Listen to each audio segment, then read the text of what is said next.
agora a gente vai falar sobre desenvolvimento infantil normal e os seus respectivos transtornos do neurodesenvolvimento. Então a gente vai focar agora principalmente na parte de neurobiologia do pré-escolar. Principalmente o pessoal que trabalha com pré-escola, e vocês vão ver que muita coisa de problemas que vem aparecendo na infância, adolescência, começaram lá no período pré-escolar. Bastante coisa, a gente investiu isso bastante em pré-escola e até bem menos coisa depois na infância e adolescência. Tá? Eu sempre começo com essas coisas assim, mais de biologia, assim, para vocês entenderem um pouquinho de onde é que surgiu o cérebro, essas coisas assim. Às vezes fica meio chato, mas muito antes de ter o primeiro neurônio, já existia o gene da parte do sistema nervoso central. Tá? Aí vocês vão ver ali que lá, em cima ali dos selenterados, que começaram os primeiros neurônios, os primeiros indícios de um sistema nervoso.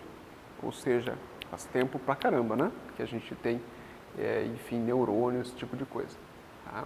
Então vocês foram vendo ali, ó, que ao longo do nosso desenvolvimento, o cérebro ele foi se desenvolvendo, foi tomando maior tamanho. Vocês vão ver ali o cérebro de um peixe, do pássaro, até chegar a um cérebro humano. O cérebro foi evoluindo e, obviamente, defeitos, transtornos desse neurodesenvolvimento foram ocorrendo. Nenhuma espécie desenvolve em bloco, né, todo mundo ao mesmo tempo. Tá? O cérebro também acaba se desenvolvendo de uma forma não tão linear assim. Tá? O cérebro humano, se a gente for dividir em 3 partes, grosseiramente falando, tá? Lembrar que existe uma parte mais primitiva, que por cima dela se desenvolveu uma parte menos primitiva, e na casquinha nós temos a parte mais recente do cérebro, o neocórtex. Então todos nós temos um bicho lá dentro de nós, um animalzinho dentro de nós. A psicologia freudiana fala no id, né? que é a questão das pulsões, dos prazeres, dos impulsos. O ser humano, ao longo do tempo, ele foi construindo uma forma de conseguir segurar esses impulsos, certo? Então a gente fala que esse cérebro mais primitivo que a gente tem é o cérebro reptiliano, certo? É um cérebro, que é basicamente instinto que a gente tem, né? De proteção, de medo, esse tipo de coisa. Tá? Por cima dele foi desenvolvendo o cérebro límbico, que é o cérebro das emoções, tá? Onde a gente conseguiu já ter algumas emoções um pouquinho mais complexas. Tá? Então, daqui a pouco, quem sabe, o vínculo. Tá? Você sabe, então, que aves conseguem fazer vínculos, os mamíferos conseguem fazer vínculos, proteger seus filhotes por algum período. Tá? Isso foi algo que foi se desenvolvendo depois daquele cérebro mais primitivo. E no ser humano, e talvez... Deixa eu só ligar a tomada aqui. No ser humano e talvez nos primatas mais próximos dos humanos, né, o chimpanzé e nos macacos bonobos. Eu tinha um professor, Renato Caminha, que falava muito dos macacos bonobos. Ele gostava muito dos macacos bonobos, que os macacos bonobos eles vivem numa organização matriarcal, enquanto os macacos chimpanzés eles vivem numa organização patriarcal. Então os bonobos eles são extremamente liberados sexualmente, assim, eles resolvem as coisas à base do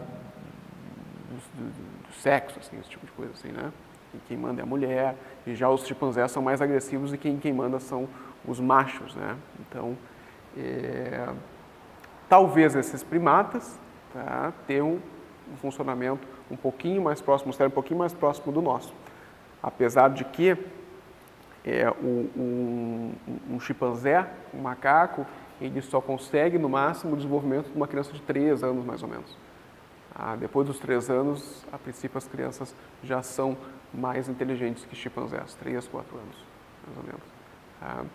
E agora eu estou com uma filhinha, minha filhinha tem 1 ano e 6 meses, né? Aí todo mês eu comparava ela com o nosso cachorrinho, né?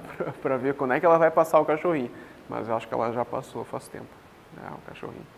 Apesar de que o meu cachorrinho não é muito esperto, assim. Volta e meia ainda faz cocô fora do lugar, assim. Esse tipo de coisa. Tá? E existem também pesquisadores que pensam que talvez os animaizinhos domésticos, principalmente gatinhos e cachorrinhos, também tenham comportamentos muito próximos da gente. Até tem recentemente passou uma pesquisa de que, se eu não me engano, eles entendem a linguagem bem mais próximo do humano do que a gente pensava. Isso é interessante. Talvez de tanto convívio com a gente, né? Então, mas de qualquer forma, o cérebro humano é algo muito diferente, assim, muito mais evoluído do que os outros cérebros de mamíferos, um pouquinho mais abaixo da nossa escala evolutiva. Tá? Então, aquilo que eu falei, né, da inteligência de um macaco ser mais ou menos de um humano de 3 anos, tá?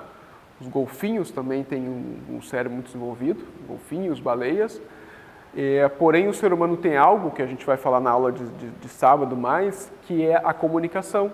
A gente consegue manter diálogo, a gente consegue fazer isso, a gente consegue ter uma conversa.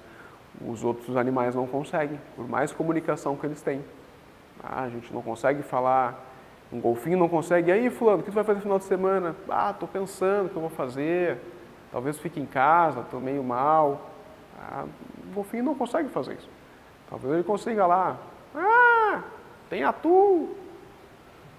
Aí o outro, tá bom. E fica nisso, mas eu não gosto de atum, não tem isso aí.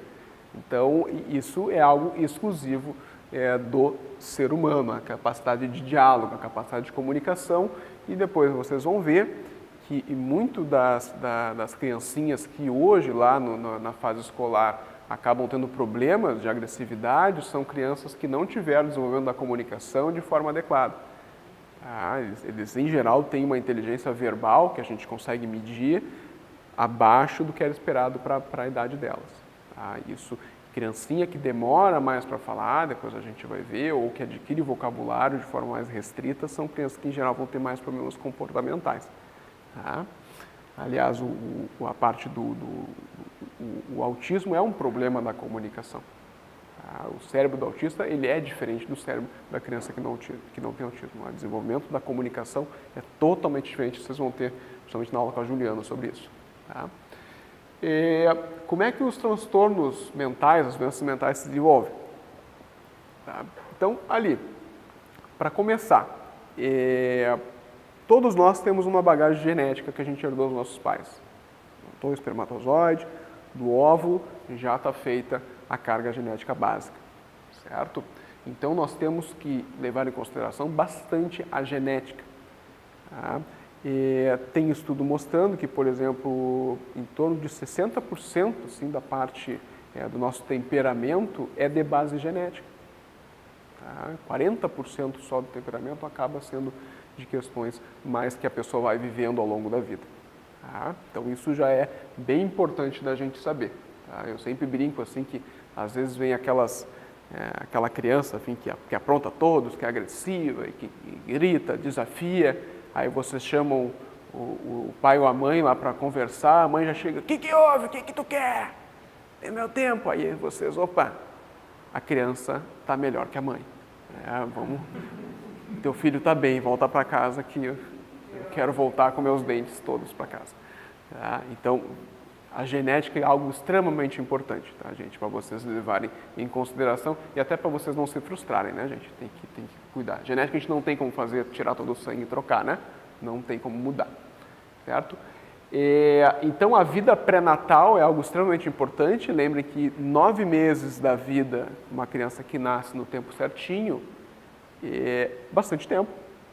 Bastante tempo. E tudo o que acontece na gestação, a gente tem que levar, sim, em consideração. E hoje tem estudo mostrando até que gravidez, onde a mãe se estressou muito, enfim, passou por violência, a criança já tem aspectos diferentes no seu desenvolvimento. Vocês veem o papel do estresse já no pré-natal.